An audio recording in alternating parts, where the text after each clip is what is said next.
We officially have less than 1 week to get the MR2 ready for World Cup. We are getting our day started with getting the truck and trailer hooked up. We are getting the trailer dropped off at Wright Trailers. We have a couple upgrades to do to this thing, so we are getting that knocked out, getting a fresh start to our day. We got some last minute car parts arriving right now, which is a good sign because we have a lot of work to do, boys, to get this thing ready to go. So let's get to it. All right, guys, first stop of the day. We're over here at Wright Trailers. Got Michael right over here, and he is hooking us up with some upgrades today, get us ready for World Cup. Absolutely. So we are going to be installing an awning on the side of the trailer. So in case it rains or anything like that, just keep us in the shade. We'll have a nice cover over the car and workspace. Absolutely. Which will be very nice. A little bit better than standing outside in the sun. For sure.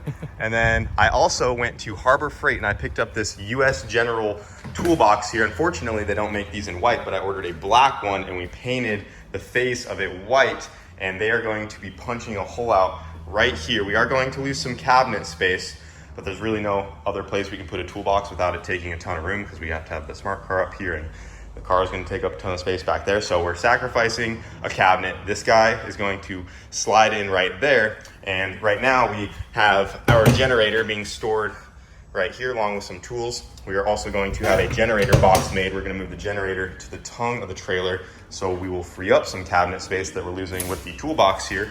And we're also doing the electric jack on the nose. Yep, much easier to lift the trailer on and off the truck with the power tongue jack on it. So we'll put that. That'll tie into your battery. Generator go outside. So and we will have a 12-volt battery on board too, and then we will be able to turn the lights on and off. Correct. Without a vehicle attached or a generator running. Absolutely, yeah. So the lights will work at nighttime, independent of being hooked up to the vehicle. So real convenient, super nice. So awning will be a nice addition, and you'll have a lot more organization inside the trailer. Hell yeah. Well, I'm excited. We'll come back in a day or two, get this thing, and then she's ready to rip. I appreciate it, man. Boys over here at Wright Trailers, you know, if you buy your trailer and need upgrades later, you can always come back and get them. Before you break it even. You yeah, can do before you break it. But if you break it, we can fix that too. So now that I got the trailer dropped off, I'm on my way to a place called Tubes and Hoses to get a new clutch line made for the MR2, since we redid that as well. So we need a new line going from the pedal to our slipper valve. And I'm going to pick that up, get back to the house, and we have a ton to get done on this car today. We were waiting until it was Monday to get some last minute parts in. The engine should hopefully be wrapped up either by the end of today or tomorrow to get that thing in. We're hoping to make a private test session on Friday, and then we have to hit the road Sunday or Monday morning, depending on where we're at. So it's gonna be a tight one, boys, but we are committed. We are making World Cup happen. All right, guys, back at the shop. We got the clutch line installed on the MR2. And right now I am on push car duty. I got the smart car pulled in and I got the front end pulled off of this thing because we are getting this thing set up to push the MR2 to and from the pits. And we are just going right to the freaking bumper support here. So I just drilled a hole through it, welded a nut to that guy, made this guy right here with a little push bar kit that I ordered online. It came with this U bracket, the bar, and the heims, and the weld-in joints to go on to the ends of that guy. I got one of them welded right there, but this is just gonna screw in to the bumper support through the bumper, and then this will have to sit horizontally to push the MR2 so that the car can pivot and turn, and then we're just going to flip it, fold the bar up, and bungee it up when we need to drive the smart car around. And then we got this piece right here. This is from Motion Raceworks. Ordered this guy the other day, and this is really nice. It makes it simple because you can just go to the tabs of your parachute mount. It's a nice billet piece, and this just slips around that guy like so. Then we can run our bolt through it, and then we can have our heim go right into there from the smart car, and we can push the MR2. So I'm gonna go ahead, keep working on that, get this all knocked out while it's been over here finishing up the final wiring on the MR2. So this is gonna be the engine harness that goes to the bulkhead that you got whipped up inside the car. Yep, so just modifying the old harness that was on it, just because time constraints, and later on we'll do a nice new harness that accommodates all the changes, but for now, just adding some little things, making it work, because we're trying to start this thing like tomorrow or the next day. Yeah, so, hopefully in the next 2 days we hear that billet block running. Right. That's what we just really need here. It out quick, and hopefully it works good for us. It should. It worked in the past, so. He's gonna keep on knocking out that. We'll get the smart car finished up here and go from there.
right, guys, so we continued working into the night and just kept going. We didn't really film anything after the time lapse there. Wyatt continued to work on the engine harness and got that knocked out and got that all laid back into the car here. Show them that bulkhead you did under there.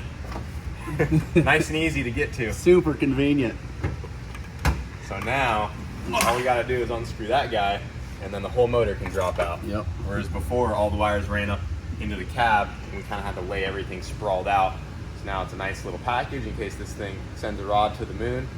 We can drop the engine out a little easier there. Yep. So that plug and one other wire that needs to come undone and a clutch line, and then this whole thing will come right out. So makes it really super easy. And then if you look right over here, got the smart car all put back together and we have our push bar ready to go. We got this guy painted red because a lot of people don't notice these when they're walking around in the lanes, and I've seen a lot of people trip over the rods. So if we painted it black on asphalt, you probably wouldn't see it, and we're hoping nobody breaks their ankle over this push bar. So it's nice and red for everyone to see, but that will just drop down like so, hook to the MR2. And we got our smart car push car. Super simple. When we want to fold it up, we just lift it up into place. I ordered a little piece that I'm going to attach right here just so it can lock it in. And we'll also probably add a bungee cord to this guy because we don't want to hit the brakes and also hit somebody in the back of the head with that. That would not be good. And then when we go to tow the car, we just turn this guy sideways like so, so we can pivot the car. Got a quick release pin. Easy enough, boys. So I did get the word that our engine should be ready tonight, but it's not going to be done until later this evening. We still have the mock-up engine in the MR2. Now we could sit around and wait for the billet engine to get here, put it in there and start mocking everything up, but we still have some stuff to get done and we don't want to be sitting around wasting any time. So while the mock-up engine is in there, we are going to start mocking up the turbo kit because some things have changed on that as well. As you guys saw, we got a new turbo. This is actually the one going on the 2JZ Civic, but we are bumming it for World Cup. We are allowed to run a bigger turbo and we're going to World Cup, boys. We can't be having that small turbo nonsense. We got to go as big as we possibly can, have the car as set up and as capable as it possibly could be. So if we need that extra power, we're gonna have it. So this is that next gen Precision 8385 that we're sticking onto the MR2. And we are also swapping turbo manifolds. This is our old one right here. So this is the one that we got from Toyota a long time ago. It has worked great, no issues at all. We ran our 7.5 on this thing, but we are upgrading just a little bit. So if you look right here, this one is a open T4 flange. If you look at the turbo exhaust housing, this is a twin scroll, and we have a manifold now to match that. So this one is also from Toyota, made with the same jig, so it puts the turbo in the same location as before, which is really nice for us, so we won't have to change up the exhaust hopefully or anything too crazy like that. But this one is a T4 divided twin scroll flange right there, so it should be a little more efficient. We might see some more mid-range gains, and we're just trying to take every edge we can for this race, guys. And this new manifold does look beautiful. It's also a little less cluttered than the other one. We're gonna have more room for the exhaust and stuff like that because the exhaust was a little tight before. I stayed up last night and I got the EGT bungs welded in because we are going to have to swap those over. And if you look right here, we also added a bung for back pressure, something we had never monitored before, which we are going to start doing now because that is a pretty important one to keep an eye on. Ideally on a drag car, you want to keep your back pressure less than like 1-to-1. So this breeds boost the same way, but on the exhaust side. If we're making 60 pounds of boost on the intake side and we're making 60 pounds of boost on the exhaust side, we know we're about maxed on what that turbo housing is wanting to flow. And if you start making more back pressure than intake charge pressure, then you are starting to sacrifice efficiency. And that's just an important number for us to know. Make sure we're not pushing things too hard. Stuff starts to be really hot when you do that. So just more data, boys. While we're talking about data, you might as well tell them about this guy, the new turbo speed sensor. That'll be some important data as well. You know, while we're monitoring back pressure, turbo speed's a really good one to have too. Like Kyle was saying, just turbo efficiency is really what all this data will tell us. So we'll know if we need to go up, down, sideways with turbo sizing, and just have a better overall understanding of what the car likes. Yeah, just making sure she's happy. Yep, that's the biggest thing, trying to keep this billet motor together, not a rod hanging through the side of it. We're just going full-blown race car with the MR2, boys. The MR2 is starting to look complete again, guys. Check it out. We almost have this thing all the way back together with the mock-up engine, minus a couple things like the valve cover, and we also don't have the E-gate on it right now. The position of the wastegate did change a little bit. It does now sit at a 90-degree angle right off that collector there, whereas before it was hanging a little more upside down inside of the car. So we will probably have to redo the dump a little bit for that guy, but we will get to that later. But yeah, you can see the exhaust fits great. I did not have to modify it at all. Turbo's in the same location, so that worked out awesome. Manifold is on, everything is bolted nice and tight. We did redo the intercooler pipes just a little bit. We changed from the Vibrant HD clamp to a regular V-band right here for a couple of reasons. The main one being if we are at the track and we have an issue with a turbo and we need to swap something out, maybe we break a motor and it sends debris through the turbo and we want to use a fresh turbo. Something Victor told me at Induction Performance, a good thing to do would be to leave this flange alone right here, because Precision is like always at these big events and other competitors out there run Precision turbos. And if we had to swap compressor housings or anything like that, we can easily do so by just using what comes with that compressor housing and not having a custom welded HD clamp on the end of it there. So just for convenience, we wanted to do that. So we had to modify that a little bit as well, but nothing too crazy there. And yeah, boys, that's about it. And I just got the word that the billet engine is going together for final assembly. So we are going to go pick that thing up right now. It's going to be a late night, but I'm gonna go grab that and we'll probably continue on this tomorrow, because I don't think I'm gonna have any time to edit. And I know I'm just kind of chopping this into sections as we go, but we've been hustling, boys. But let's go pick this thing up. I'm ready to see it. There she is, all done up, ready to go, man. Yeah. These guys have been working hard. Very Jason, late. his dad, and some of their guys over here have been staying up late getting racers ready for World Cup. So I appreciate you guys. What time is it right now? 11:17. 11:17, and we got, less than 24 hours. Hopefully this will be in the car and possibly Hopefully running. Yeah. Yeah, that that's way crazy. we're Less than 24 hours, boys. This might be in the MR2 fired up, because we are hitting it hard tomorrow. Getting everything fully dressed, ready to go. I mean, we are full-blown billet here, guys. I went with the Drag Cartel K20 billet timing chain cover as well. I had to complete the look. It's a shame we got to put this ugly thing on there, though. Yeah, it would have been nice if you get a nice billet valve cover. Yeah, so we are going to be rerunning the valve cover I've always had. We are going to paint it before we get it on there, but we have to run this valve cover because it has our adapter there for the fuel pump that runs off of the cam right here. So we do need to retain this one. It also has our bungs for the catch can. So we'll get like a nice wrinkle black or something on that guy, help clean it up, because this thing is freaking beautiful. Fully assembled Bullet K-Series billet block here. Pretty much the same as it was before, just Yeah, pretty much. billet and beefed shiny. up to hold all the boosts. You shouldn't crack. Obviously, not gonna crack a block. Even though it would suck to break the motor, my biggest concern was also the safety of it. I didn't want to break a cast block that had water in it. That could get all over our rear tires and cause an accident. Yeah. So I feel better about having this in there. So When these let go and break, normally everything stays inside. So you'll hurt the oil pan if that, but everything stays inside, and then you just grind out the block, repair it if it needs repaired. yeah, I mean, what's cool about these, Yeah. if you do have a rod let go and it just punches a hole and there's not any major damage internally, you can actually just weld this back together, because it's just a nice billet clean material. Yeah, to weld.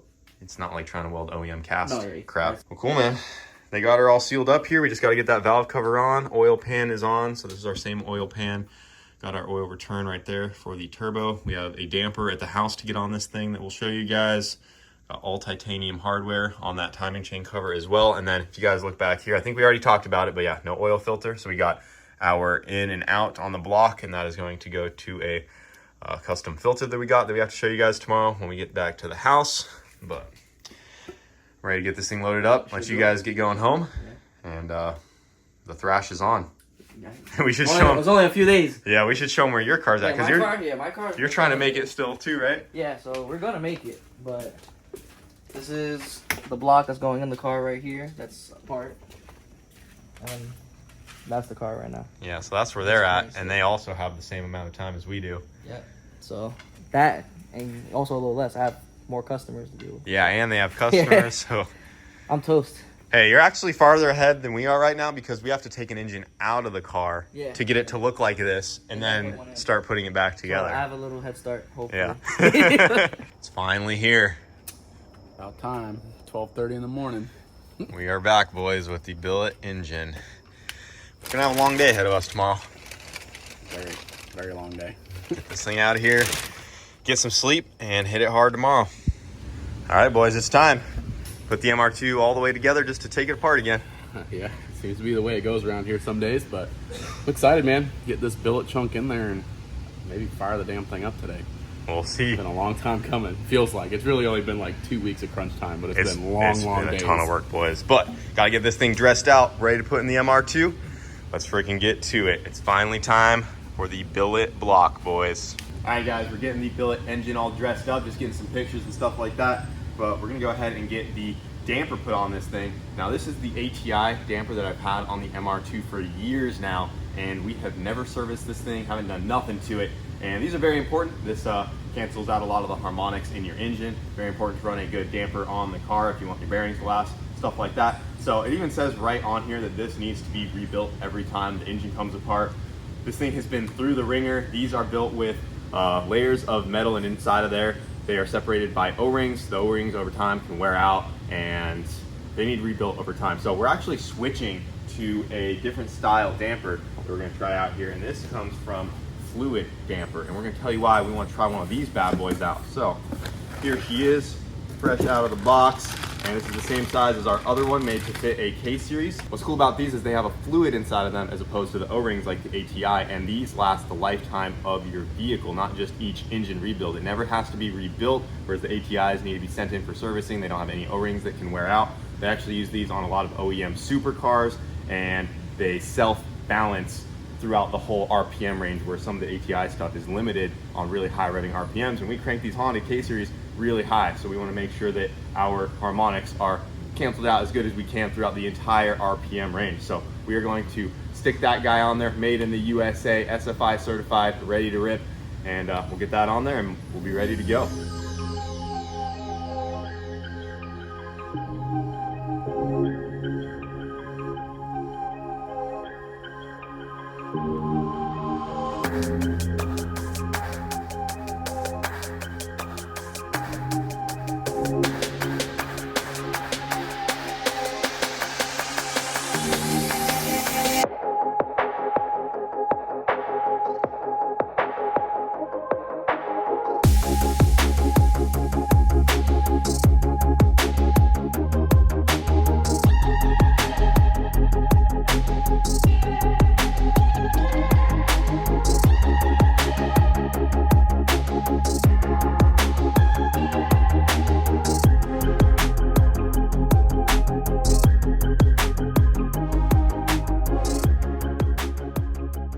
Dang, guys, I don't even know if we can put this in the car.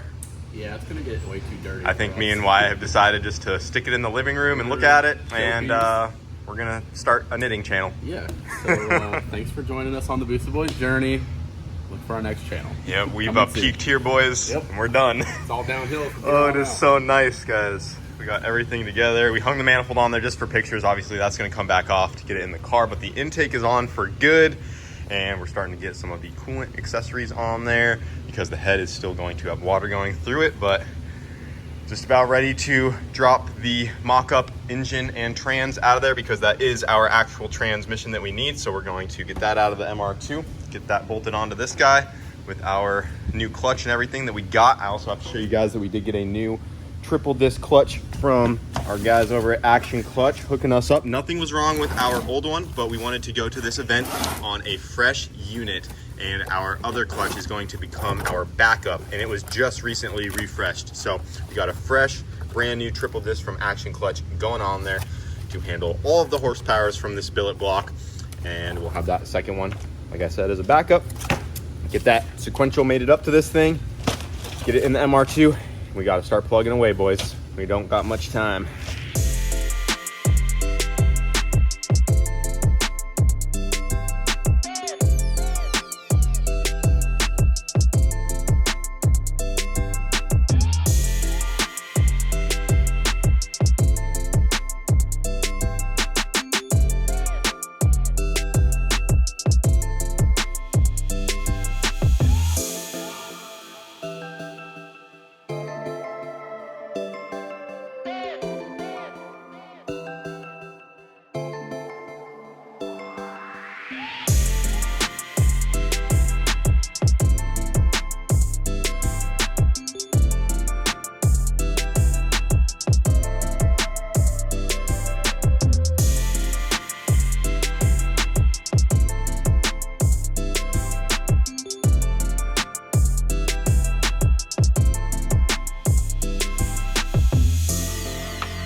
Well, guys, the MR2 officially has a billet block installed, ready to rip just about. It's getting there. Still some fab work to finish up, a lot of assembly, and if we had all the parts we needed, we could start it tonight, but unfortunately, good old shipping companies. Yep, we are missing Delays. just a couple things. She probably won't fire tonight, but we are going to continue into the night to get it fully buttoned up and ready to fire up. But I'm going to end this video here because it's been a long last like 3 or 4 days. I forgot where I left off last, but you guys will get to hopefully see this thing fire up in the next video. And then we got to get this thing aligned, get it right to the track, make sure we can get a shakedown pass, go do some testing hopefully before we head out, and then pack everything up, get a backup motor and backup sequential together and all kinds of stuff ready for World Cup. Pick up the trailer, roll out. All in 3 days. Yep. Yay. But that's going to do it for this video, guys. We've been going, and hope you guys enjoyed it. And I hope you guys are excited to see what this thing will do with the new billet engine installed. So thanks for watching. We'll see you guys in the next one.